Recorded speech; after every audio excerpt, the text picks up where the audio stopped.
Donc salut les gars, on est sur une nouvelle vidéo sur Photoshop, même pas nouvelle, c'est la première vidéo sur Photoshop. Donc commençons donc cette première vidéo de tutoriel informatique avec Photoshop. Alors je sais, je ne suis pas sur Photoshop, mais je suis sur un alternative de Photoshop qui s'appelle donc Photopea, donc comme vous pouvez le voir ici, et qui est gratuit pour tout le monde, hein, vraiment, et ce qui est pas mal pour un début. Je sais, je n'ai pas encore acheté Photoshop pour que je puisse l'utiliser, c'est pour ça que j'utilise Photopea. Bon, je sais, c'est un peu je suis un peu radin, oui, aïe, aïe, aïe. Mais c'est pas grave, Photopea vous permet de faire tout ce que vous voulez comme sur Photoshop, et d'autant plus que c'est gratuit et en ligne, donc ça permet de travailler beaucoup plus et plus rapidement que Photoshop. Donc commençons cette vidéo avec une nouvelle page, je vais dire, donc une nouvelle page Instagram, donc celui-là on va le finir, voilà, hop. Et là on va donc coller notre image, donc cette image je vais bien sûr le mettre en description pour que vous puissiez vous entraîner. Donc comme vous pouvez voir que ça montre déjà les lignes prédéfinies pour placer notre image. Ensuite, ce qu'on va faire, si vous êtes sur un Mac, vous appuyez sur Alt Commande T pour transformer, ou sur un Windows pour donc, j'ai oublié le commande, c'est, je pense, commande Alt T. Et voilà, ça doit être la même chose, enfin, presque toujours la même chose sur Windows et Mac. Donc moi je suis sur un Mac, du coup j'utilise ces commandes-là. Donc donc si vous prenez juste un seul corner et que vous faites comme ça, bah, ça va transformer l'image, mais ça va pas vraiment être quelque chose de précis, de propre. Donc ce que vous allez faire CTRL Z et ça va revenir comme il était. Vous refaites CTRL ALT T et cette fois-ci vous appuyez sur Shift. C'est le petit croix en haut à côté de W. Voilà. Donc vous appuyez sur ce bouton-là simultanément et vous tirez cette fois-ci ça va faire propre. Moi ça va transformer l'image correctement, etc. Mais on peut aussi utiliser une autre méthode pour passer plus simplement, plus rapidement. Vous appuyez recommande CTRL ALT T et ensuite vous faites option, bon, shift option, et là hop, ça va vous grandir simultanément les quatre corners, ce qui va faire une image très propre, et voilà. Et puis ensuite vous appuyez ici, hop, ça va vous faire une image comme ça, et voilà. Donc une fois qu'on a cette image, ce qu'on va faire, on va travailler. Donc le premier outil qu'on va donc voir, c'est donc Quick Selection. Cet outil-là, il est l'outil le plus, comment dire, plus utilisé sur Photoshop parce que cet outil permet donc de sélectionner les pixels sur l'image. En fait, ça sélectionne pas vraiment les pixels, mais les couleurs de pixels. Exemple, si j'appuie sur et hop, si j'appuie que sur le rouge, ça va prendre que du rouge. Si j'appuie que sur du bleu, bah, ça va prendre du rouge et du bleu parce que j'ai fait en sorte que ça prenne du rouge et du bleu. Voilà. Voilà, ça va prendre, ça va prendre, ça va prendre, ça va prendre, etc. etc. Voilà, ça a pris maintenant toute la montgolfière comme on l'a sauté. Mais si on voulait juste prendre que la couleur bleue de cette montgolfière, bah, il fallait que cliquer sur ici et ça allait quand même prendre un petit peu des autres couleurs parce que la sensibilité de la sélection est trop forte. Du coup, on va donc réduire à environ 3 pixels, je dirais 5, voilà, et hop, 5 et ça va quand même prendre un petit peu plus, donc on refait jusqu'à ce que ça revienne correctement. Donc si jamais ça a pris toute l'image comme ça, ce que vous faites, vous allez donc appuyer sur Alt ou sur Option si vous êtes sur Mac, et là ça va prendre uniquement que la montgolfière. Alors je sais il faut s'entraîner un peu pour avoir pour s'habituer à cette méthode-là, mais sinon bah ça va venir automatiquement une fois que vous avez fait ça une ou deux fois. Donc voilà, vous prenez manuellement ça. Des fois ça le prend automatiquement si la couleur elle est vraiment trop visible comme le bleu ou le blanc, mais il faut des fois aussi qu'on appuie manuellement parce que des fois il peut faire des confusions de couleurs, voilà, d'enregistrement. Donc, comme je suis sur la sélection, etc. Bon, ok, ça nous a pris, mais si on veut plus précisément, si on veut pas vraiment utiliser que Quick Selection, on peut utiliser Magic Wand qui va prendre toute la couleur uniquement, voilà, comme ça. Et ça, c'est encore plus précis, on peut dire, plus pratique. Vraiment, on peut dire plus pratique, plus précis.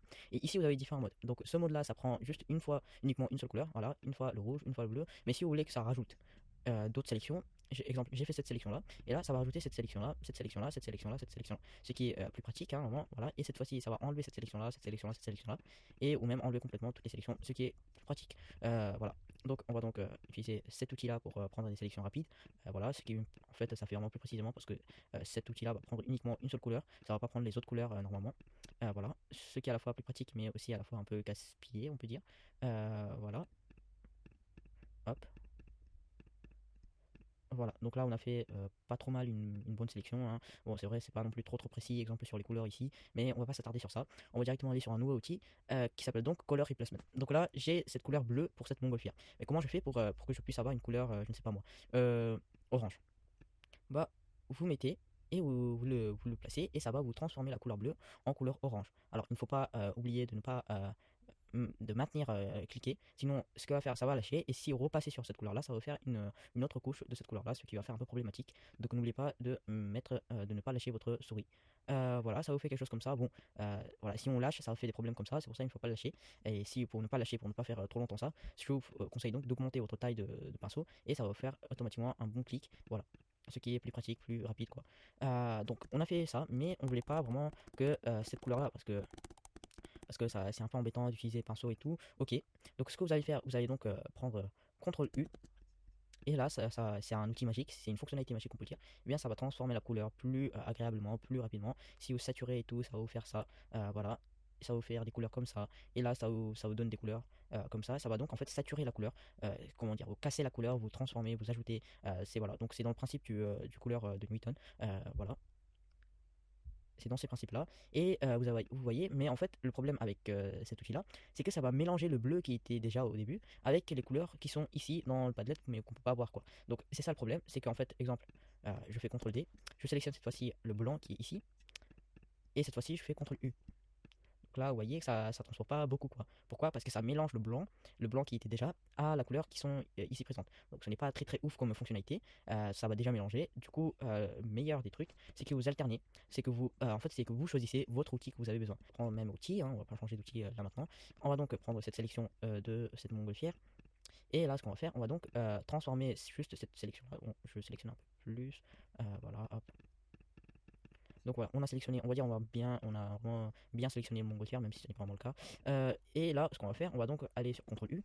Et là, si vous faites saturation, ça va transformer automatiquement votre sélection en noir et blanc. Alors si vous faites plus 100, bah, ça fait pas vraiment quelque chose de ouf, mais si vous faites moins 100, bah, là ça fait quelque chose de vraiment ouf. Et là, avec le lightness, vous pouvez aller de plus en plus sombre, de plus en plus clair, et bien sûr à la fin ça va revenir au blanc si vous faites 100 et au noir si vous faites moins 100. Voilà, je vous conseille de ne pas trop toucher au lightness. Si jamais vous êtes vraiment un photographe et que vous voulez ajouter plus de lumière sur cette sélection de votre photo, bah là vous pouvez utiliser lightness. Ensuite, bah, le UU ne marche pas quand pardon, UU. Le U ne marche pas quand la saturation est à moins 100. Donc assurez-vous que vous avez votre saturation à 0 ou à 1 ou à 2. Voilà, c'est votre choix. Voilà, donc voilà, le U est meilleur que le color replacement parfois. C'est pour ça que beaucoup de Photoshopers utilisent beaucoup le U que le color replacement, même si les deux, bah, ils peuvent se concorder. Voilà, c'est vraiment le choix de l'utilisateur. Et bien ensuite, le prochain outil qu'on va voir, qu'on pourrait voir, et bien, comment dire, c'est l'outil pipette, qui est vraiment trop trop simple. C'est vous prenez un endroit et vous voulez, exemple, cette couleur-là, cette couleur ici. Et là, ça va prendre automatiquement la couleur. Comme vous pouvez voir, voilà, ça vous affiche les données de cette couleur. Voilà, si jamais vous êtes comment dire, vous êtes un utilisateur qui fait des créations de logos, eh bien ça peut vous servir beaucoup. Si, exemple, si votre client vous demande donc un logo avec cette couleur-là, cette rouge-là, bah, vous pouvez donc le choisir facilement avec la pipette. Ensuite, l'outil rogner va vous servir pas vraiment pas pour grand chose, mais en fait, si vous faites ça, ce que ça va faire, ça va rogner toute la page. Exemple, le background et le layer 1. Donc, ça n'applique pas à qu'un seul calque, mais vraiment à tous les calques. Ah oui, j'ai oublié de vous présenter ça. C'est ce qu'on appelle les calques. Alors, les calques, c'est quoi? C'est en fait Photoshop. C'est comme si c'était la peinture. Une fois que vous avez mis du rouge et que là vous devez donc mettre du bleu, eh bien vous devez d'abord mettre le rouge et du bleu. Et là, ce que je fais, je copie-colle, et voilà, normalement vous avez cette image là. Donc là, en fait, les calques ils vont se superposer. Donc là, je peux la transformer, etc. Mais ça va se superposer. Et là, si je mets le calque derrière le layer 1, et bien là, bah, ça va se superposer le layer 1 sur le layer 2. Donc les calques, c'est ça. Donc ce n'est pas vraiment quelque chose de trop trop difficile. Ensuite, vous avez cet outil là qui permet de bloquer cette calque. Alors ça veut dire que vous ne pouvez pas vraiment le bouger. Donc pour vous faire un bon exemple, je vais le mettre au-dessus du layer 1. Voilà. Et là, si je mets le cadenas sur cette calque, bien là, je ne peux pas bouger ce calque-là. Je pourrais uniquement bouger que le layer 1. Donc, c'est un outil performant, cette option-là. Et ensuite, ça permet aussi de ne pas le bouger. Voilà. Ça permet de ne pas peindre sur cette calque-là. Exemple, si je mets. Voilà, voilà, ça montre que le calque est donc bloqué et du coup, vous ne pouvez pas peindre. Voilà. Donc, voilà. Vous avez donc différents types de cadenas. Et ensuite, ce qu'on peut voir, c'est qu'il y a aussi des options ici. Alors, ces options-là, ce que ça met, ça permet donc de mettre un calque nouveau. Donc, ce calque-là, c'est un calque où il y a pas de background, il n'y a pas de fond. Voilà, le fond qui a été enlevé. Donc là, si vous voulez un background comme celui-là, bah, ce que vous faites, c'est donc color fill. Exemple, je veux cette couleur-là ou cette couleur-là, peu importe. Et ça va du coup ajouter la couleur au calque qu'on a, donc au nouveau calque qu'on a fait. Donc ensuite, on a donc des dossiers qu'on peut mettre pour plus facilement ranger les calques. Donc ce n'est pas vraiment très très utile à ce moment-là. Et ensuite, on a ça, c'est un vector mask. Donc je ne vais pas expliquer tout maintenant, mais je vais juste vous présenter tout ça. Et ensuite, le New Adjustment Layer, ça va vous servir donc à mettre beaucoup d'effets. Donc on va aussi voir ça dans des nouvelles vidéos. Et ensuite, on a donc les Blending Options. Alors ça, c'est pour donc mélanger les calques. Donc je vais aussi vous expliquer ça. Ne vous inquiétez pas dans des nouvelles vidéos. Donc là, ce qu'on va du coup, et oui, ça c'est un outil qui est vraiment extrêmement besoin pour tout type de créateur, c'est l'outil visuel. Alors ça permet donc de masquer, c'est-à-dire cacher le calque et de l'afficher sur l'écran. Alors c'est parfois utile, parfois pas utile, vraiment, ça dépend de l'utilisateur qui le fait. Exemple, il veut voir le calque 2 sans forcément supprimer il veut voir le calque 1 sans forcément supprimer le calque 2. Alors là, ce qu'il fait, il utilise ça pour le masquer. Donc voilà, pour l'instant, j'ai présenté presque tout. Ensuite, il n'y aura que à voir des outils et les différents types d'effets, de transformation, voilà, qu'on peut faire pour ajuster des images. Donc pour l'instant, pour cette nouvelle vidéo, je pense que ça peut vous être utile d'avoir découvert l'outil bouger, l'outil ensuite sélection, l'outil pipette et rogner. Je pense que c'est vraiment très très utile pour des débutants, pour des débutants qui commencent. Et ensuite, ce qu'on peut avoir, on va encore avoir ces outils-là. Et je pense qu'on a déjà vu 5 outils à notre première vidéo, ce qui est déjà pas mal. Alors, l'outil sélection carré, alors je l'appelle comme ça, vraiment, il va mettre rectangle select, mais c'est la même chose. L'outil sélection carré, ça permet de sélectionner un endroit sur le calque. Euh, alors, ça peut vous aider, voilà, si vous utilisez, ou si vous appuyez sur cette sélection-là, ça va bouger la sélection complètement. Et vous pouvez donc en fait faire des copier-coller, faire des transformations, faire des clones et tout avec cet outil-là. Alors, vous l'avez en carré ou en ellipse. Moi, si vous voulez en ellipse, ça va vous le faire en ellipse. Voilà. Et ensuite, vous avez donc l'outil lasso, qui est le même type d'outil, mais cette fois-ci qui va en fait vous faire manuellement comme un dessin. Voilà, si je veux prendre comme ça va le prendre comme ça. Et aussi polygonal lasso, ce qui va en fait prendre comme si c'était un polygone. Voilà, parfois c'est utile pour faire des trucs précis géométriquement, bah, ça peut être utile. Voilà, hop, si vous faites ça, ça prend la montagne comme ici.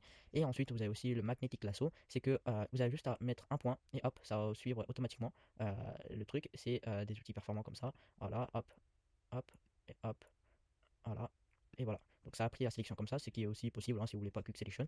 Et voilà. Donc la Object Selection, vous n'en avez pas besoin, même moi je ne sais pas ça sert à quoi, mais voilà, il y a presque personne qui utilise ça, mais c'est sûrement pour prendre, comment dire, sûrement pour prendre au fond d'écran, voilà, des trucs qui sont en avant, voilà, ça sert surtout à ça.